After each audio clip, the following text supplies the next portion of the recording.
a finish I like a lot that's very simple. It works well from after you've gotten stuck. In other words, your momentum has gotten stopped from driving into your opponent. And at the same time, it also works good initially from the single. And that is, again, working from the position that we're presuming we've manipulated our opponent, or our opponent by themselves has their weight directly over or slightly to the outside. And what I'm going to do from this position, again, my weight stays down, because once I've gotten his weight here, I don't want him to be able to move it very easily. If I'm neutral, he can kind of push into me or pop out, and now all of a sudden he's facing me, he's got his post into me, and he's much more effective defending. So once I get this position where the weight's down over this, you can tell him I put a lot of weight on his thigh here. I want to make it more difficult for him to hop out. Now from here, all I'm going to do is I'm going to swing my hips and push his knee into his knee and his ankle into his ankle. When his knee makes contact, I'm then going to come around both legs, but not before. The key thing here is I've got to get my hips low. My butt is almost going to be on the mat here. You'll notice when I do that, my hips are very low, and I do not reach for the leg until it's knee to knee. Mistakes that are made in this type of technique involve frequently trying to come here and then trying to push in. That's going to give your attack away, and you spread yourself out to where you're not going to be very strong. And because for me to reach here, there's no weight on this foot, he's going to be able to pull it out at an unfavorable angle for me to pull it in or secure it in the first place. So in this position, I'm not going to try to grab here and then try to drive through. That's not what I'm doing. The other thing I'm not doing is keeping my hips high. So if I'm pushing the knees together, my hips aren't staying high. My hips are going to get very low, and I'm almost like swinging in. It's like pull my legs up, and you'll notice my hips and my abdomen pop out. It's almost like I'm going to try to ride this knee in, or this leg in, as if it's a rope. And right as soon as these two knees touch,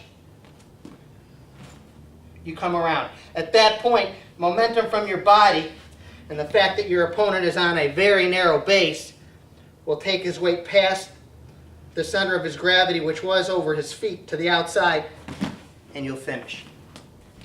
So I'm in this position.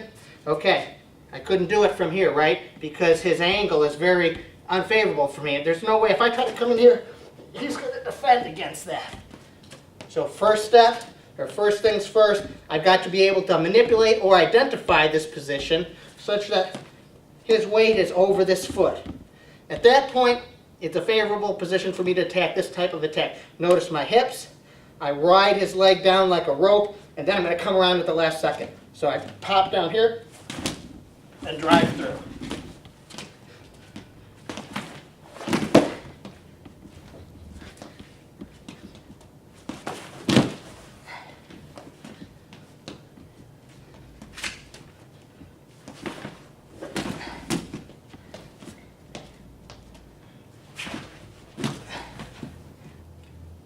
The next finish from a single leg that I want to discuss, when I've been either able to identify, because how my opponent's moving, that his weight is directly over his foot that's supporting him, or slightly to the outside,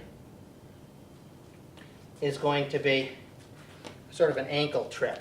And this comes up a lot, and I think it's a very effective technique because, again, my goal is always to keep the weight forward, definitely on this foot, and as much as I can, driving his weight over that. He can fight me a lot better here. He can also fight me better if he's facing into me. Okay, so my goal is to use my head to be pushing his weight over, sagging down, and kind of creep up to where this weight is pretty much over this foot here. Notice with my head, what happens if I put my head down here? All of a sudden, I'm a dead duck. And part of my ability to be able to keep the weight over this foot has to do with me keeping my head in this position up here, pushing his upper body over his hip and hopefully even past that leg slightly. I do that with my head. pushing in here. It's crucial that you do not get your head low. When we go over defense, you'll see why that is a very, very important point. Now, when I'm in this good position then, Colby will sometimes hand fight. And I want you to notice here with this grip that I use. I like this grip here as opposed to this grip. In other words, the hand that goes behind grabbing over the hand that comes out in front, because I think it's a more secure grip. From here, if Colby pulls my bottom hand, he's pulling it in to my upper hand, which is securing my grip better. Conversely, if this hand is down, that is, the hand coming around behind is down, and Colby grabs, he's going to have more success releasing my grip. So my preference, if I get stuck in there at least, is to be like this, with the hand that's coming in behind on top. Again, I'm not in this position. I'm a bone on bone here. I don't want any flexibility. I don't want to be using my forearm flexors. I'm just locking bone to bone here, pushing my shoulder onto his thigh, pushing my head into his chest, and sagging down with the weight here. Not like this, like that. So if he hand fights in this position, I'm still in pretty good shape. And I want you to notice as he hand fights, my goal again is to keep as much weight in this circumstance on this leg as I can. Now, if Colby is hand fighting, particularly if he's pulling my hand up, and I have his leg secured, for every pound he pulls up on my hand or arms, that's another pound he's putting down on his leg. And my purpose there, or at least what I'm going to take advantage of, is the fact that he's not going to be very mobile, because he's not just supporting my weight and his weight, now he's even putting more weight by virtue of pulling up on my arm. And I'm going to step behind and trip him quickly before he'll have a chance to release that grip, lighten up on his foot, and step over. So I'm in this position here. Notice again, if his weight is inside, that's no good for me. I need to get his weight over this foot here. And if he's fighting to get hand control, I keep my chest, my head in his chest, I'm sagging. Now watch. He's pulling up. Watch what I do with my rear foot, and watch what I do with my head. I'm in here. He's pulling up. I'm sagging down. So there's a lot of weight on that foot. I'm being very conscious of keeping that weight straight over that foot, or even slightly to the outside if I can. Then I'm going to step. When I step, I'm pushing with my head, and I'm putting all my weight on this front foot. Now I want you to look at this foot here. I'm not just stepping here or down here. I'm kind of turning, almost trying to get the instep, or the bottom portion of my foot rather, sort of cupping against his outside of his ankle. So from here, when I step through, I'm going to be like this. I want you to notice too, as I come through, the weight shifts from this foot to this foot. Boom. A mistake a lot of people make when they try this type of technique is they reach with their foot. Well, one mistake is to try it when his weight is inside. One, look how far his leg is from I just plain can't reach it effectively. Two, he's got a post into me, so it's an unfavorable position for me to attack this type of finish for now. First, I need to secure the leg, shift the weight. As he hand fights, what I'm going to do is I step, and I want you to notice that the weight comes on this front foot here, this foot that comes around behind. See, my weight is on this foot.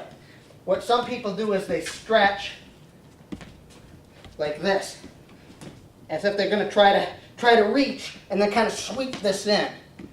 You'll notice when I was doing that, my weight was on my rear foot, or the foot that was farther behind. When I do this type of an attack, I want to step such that my weight now is on this foot. I also push hard with my head, and it's a ballistic movement. I'm not just going to step and push. He's powering up. There's a lot of weight. He's powering up. I feel it.